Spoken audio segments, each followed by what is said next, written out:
네, 이번 수는 대표 해외 주식대 일관 성과를 나타낸 순위를 살펴보는 시간입니다. 또 한가지 뭐 썬 일이 있었는지 하나하나 짚어볼 거고요. 저는 순위를 달리는 남자 순달람 한종목입니다. 네, 어제 미국 증시는 물가 상승률 예상치가 하향 조정되자 상승 출발을 했는데요. 그러니까 연준의 공격적인 긴축 정책에 대한 우려가 좀 낮아졌다라는 데서 투자자들이 기뻐한 것입니다. 하지만 엔비디아가 시장 전망치를 크게 하회하는 실적을 발표할 것이라고 미리 좀 엄포를 놔둔 영향이 갑자기 시장 분위기를 좀 흐트려 놨는데요. 아무래도 그래픽카드 중고품이 시장에서 지금 판을 치고 있고 그만큼 신제품이 안 팔리는 상황이기 때문에 엔비디아의 게임 부분 매출이 급감한 것이었습니다. 나중에 맞을 매를 미리 맞겠다고 미리 맞는 게 낫겠다고 엔비디아가 선택을 좀 한 것 같긴 해요.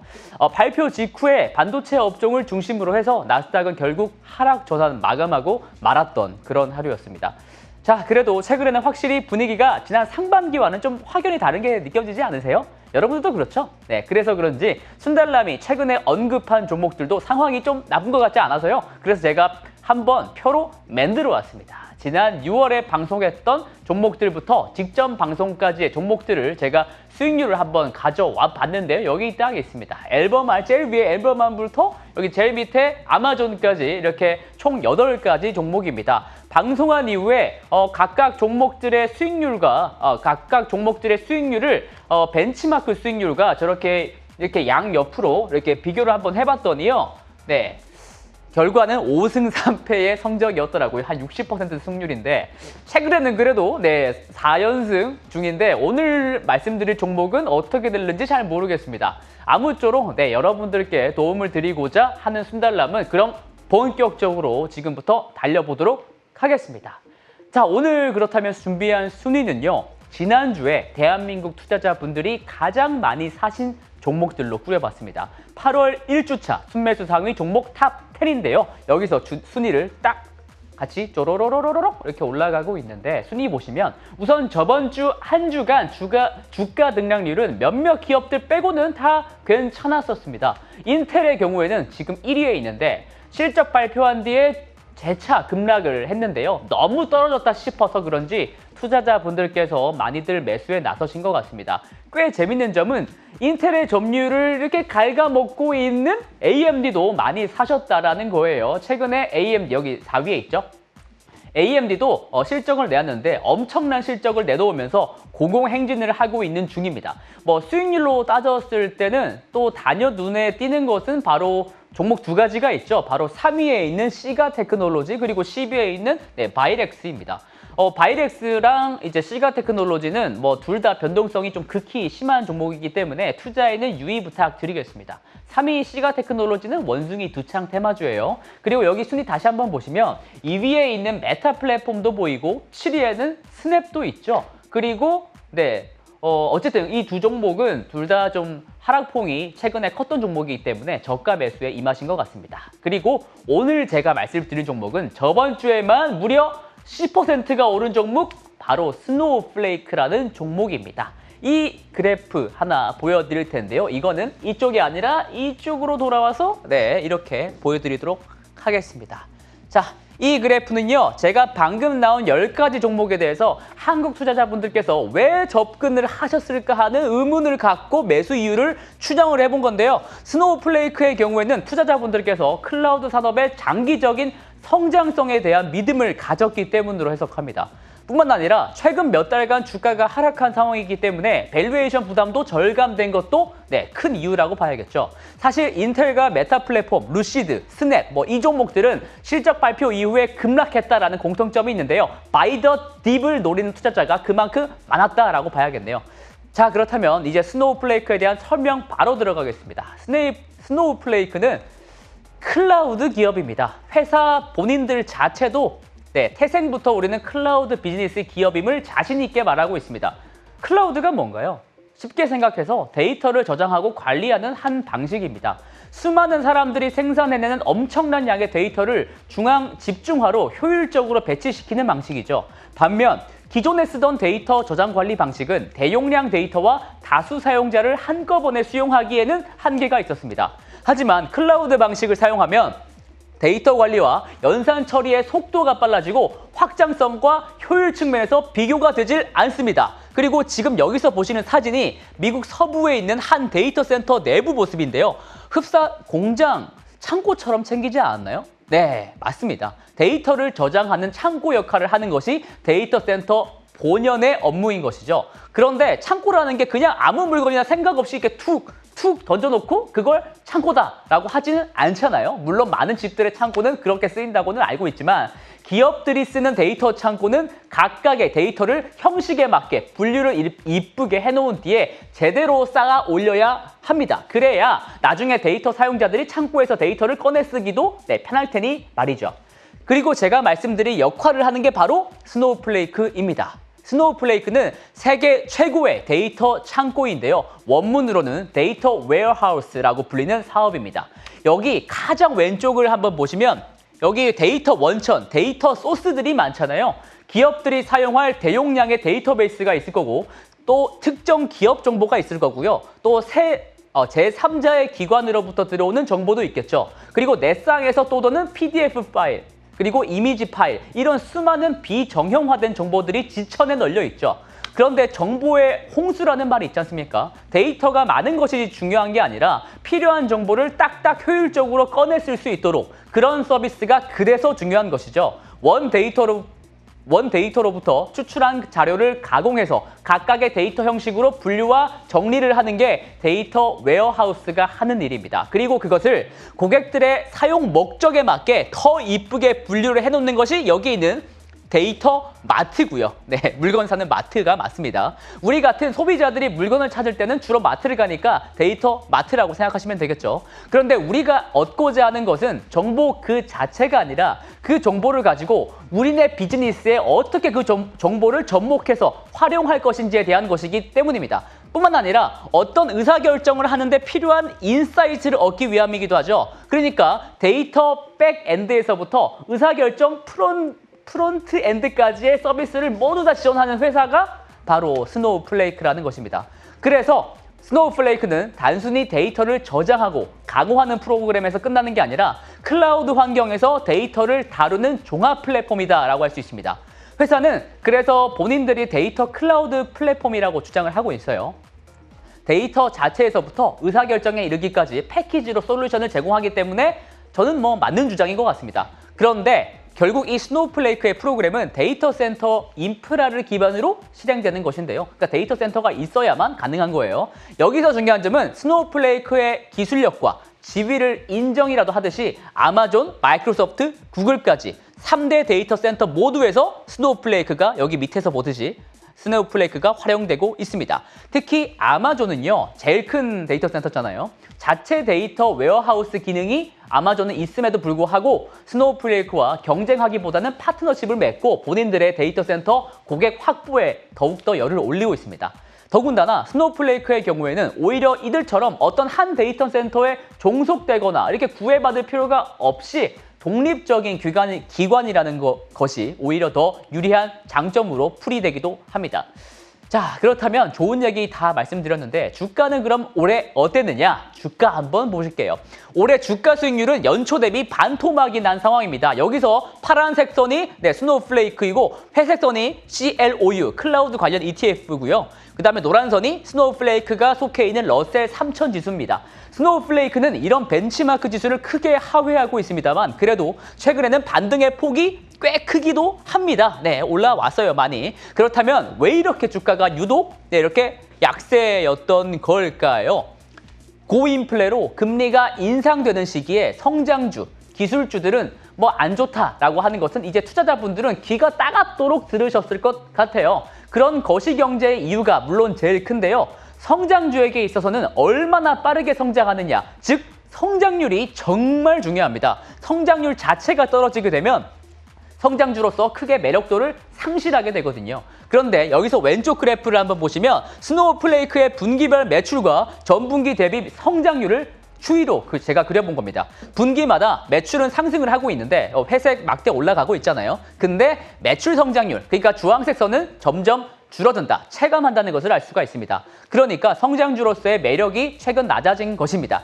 거기다가 최근같이 금리가 올라가는 상황에서는 적자 기업이 정말이지 가장 먼저 두드려 맞는 기업이잖아요. 여기서 이 그래프는요, 분기별로 순손실 금액과 매출 대비 그 비율을 나타낸 것입니다. 지난 몇 년 동안 계속해서 손실만을 내고 있습니다.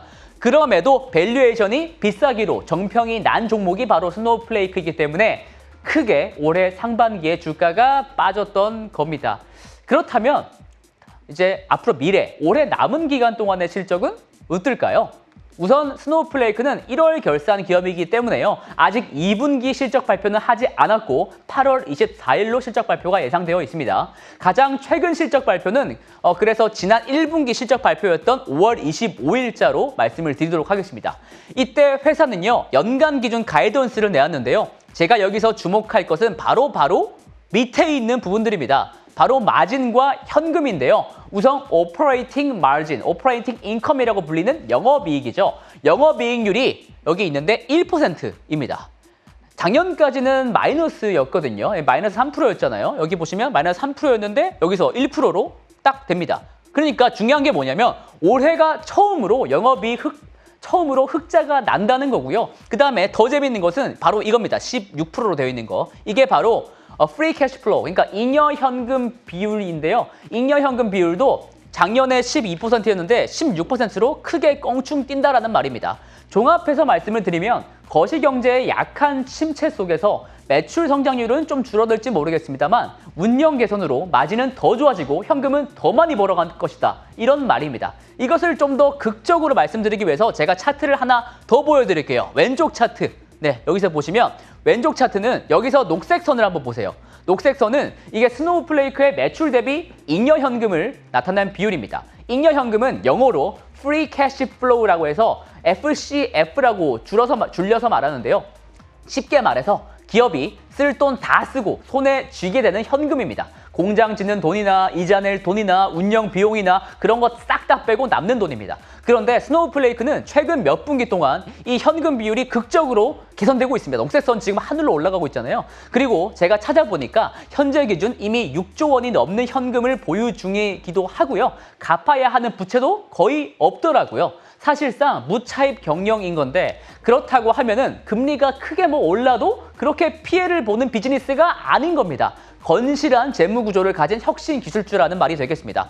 그리고 개선되는 수익성과 더불어 성장성도 현재 그렇게 나쁘지는 않습니다. 이 그래프를 한번 보시면 이 그래프는 자주 보신 분들은 이제 좀 익숙하실 만한 그런 그래프인 것 같아요. 여기서 주황색 선이 스노우플레이크의 주가고요. 회색은 연간 매출 예상치입니다. 스노우플레이크와 같은 성장주에게는 아까도 말씀드렸다시피 매출 성장이 가장 크리티컬한 요소고 어느 정도의 상관관계가 있는데요. 여기서 매출 예상치는 계속해서 높아지고 있고 따라서 주가와의 괴리가 이렇게 계속 벌어져 나간다는 게 핵심입니다. 그리고 단순히 매출만 올라가고 있는 것은 아닙니다. 그 매출의 성장의 질이 좋다는 게 더욱더 중요한데요. 소프트웨어 기업들의 경쟁력을 따질 때 공통적으로 갖다 댈 수 있는 지표가 하나 있습니다. 그건 바로 그 소프트웨어를 사용하는 고객들이 그 소프트웨어를 얼마나 다시 찾느냐 하는 재사용률이죠. 원문으로는 Net Retention Rate라고 해서 NRR이라고 줄여서 말하기도 합니다. 발음이 어려워요. 그러니까 이 NRR은 높을수록 당연히 좋은 것이고요. 대개 130%가 넘어가게 되면 굉장히 우수한 소프트웨어 기업이다라고 분류하기도 합니다. 그런데 스노우플레이크의 경우에는 지난 1분기 NRR이 174%로 타의 추종을 불허합니다. 여기서 X축이 그 NRR을 나타낸 건데 스노우가 제일 오른쪽 여기에 있잖아요. 그렇다면 Y축은 뭐냐? Y축은 PSR과 비슷한 밸류에이션 지표인 EV 세일즈입니다. 높을수록 고평가, 낮을수록 저평가죠. 물론 스노우플레이크의 경우에는 NRR이 여기 X축처럼 높은 만큼 여기 밸류에이션도 꽤 높습니다. 여타 다른 소프트웨어 기업들과 비교했을 때도 높아요. 그런데 스노우만큼 밸류에이션이 높은 종목들이 여기 벌겋게 칠해져 있는 사이버 보안 종목들입니다. 클라우드 플레어, 지스케일러, 데이터도 크라우드 스트라이크 이렇게 있는데요. 여담이지만 투자자들이 그만큼 사이버 보안 테마에 대해서 긍정적으로 굉장히 미래를 밝게 보고 있다라고 생각을 하시면 될 것 같아요. 저 종목들의 성장성을 특히 높게 평가하고 있다는 말입니다. 다시 돌아와서 그런데 스노우 경우에는 주변에 아무도 없죠. 네, 그러니까 사이버 보안과는 다르게 이 데이터 웨어하우스 분야에서는 독보적인 입지를 가지고 있는 기업임을 알 수가 있습니다. 자, 밸류에이션 얘기를 지금 해서 말인데요. 현재 스노우플레이크의 EV 세일즈 밸류에이션은 최고점 대비 3분의 1 수준까지 하락한 상황입니다. 현재 19배 정도 되는데요. 가장 높았을 때가 작년 11월 초 67배 정도 됐었습니다. 네, 어마무시하죠. 물론 그때와 지금은 거시경제 상황이 많이 다르긴 하지만요. 그만큼 밸류에이션 부담이 많이 줄었다는 것도 부정할 수 없는 사실이기도 하죠. 자, 그런데요. 사실 이렇게 트레이딩 관점에서 밸류에이션을 보는 것도 물론 의미가 크지만 저는 좀 더 긴 호흡으로 이 기업이 향하고자 하는 비전을 여러분들께 말씀드리고 싶습니다. 스노우플레이크가 하려는 것은 일전에 말씀드렸다시피 데이터 클라우드 플랫폼입니다. 앞으로 거의 모든 데이터들이 클라우드 환경으로 들어오게 될 텐데요. 클라우드 안에 들어온다는 것은 각 데이터들이 각각 분류되고 필요에 따라 연결되고 또 그에 따라 또 다른 의미와 문맥을 만들어내는 데이터 교환 활동이 발생한다는 말과 같습니다. 그리고 그 인간들이 만들어내는 데이터 양이 늘어나면 늘어날수록 데이터 클라우드의 필요성과 그 효율성은 올라가게 되겠죠. IDC의 보고에 따르면 이 세상에서 생성되는 데이터 양은 2025년까지 매년 약 30%씩 성장한다고 보고 있습니다. 지금 제가 나와 있는 것도 데이터잖아요. 여러분들 보고 있는 것도 다 데이터고요. 지금 이 세상에 있는 모든 건 데이터입니다. 그리고 그 데이터가 점점 더 빨리 늘어나고 있죠.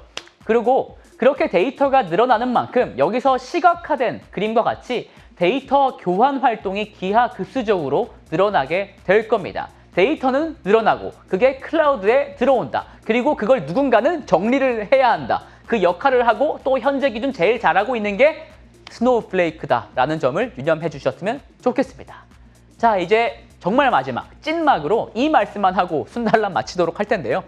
스노우플레이크가 투자자들에게 특히 유명해지게 된 건 바로 이분의 덕이 아닌가 싶습니다. 워렌 버핏이 이끄는 버크셔 해서웨이는 스노우플레이크의 IPO에 베팅을 해서 약 600만 주 이상을 매수했었는데요. 워렌 버핏이 IPO 투자에 가담한 것은 무려 66년 전에 포드가 IPO했을 때 이후에 처음 있는 일이었다고 합니다. 가치 투자자인 그가 이런 혁신 성장주를 담은 것이 세간의 화제였었는데요.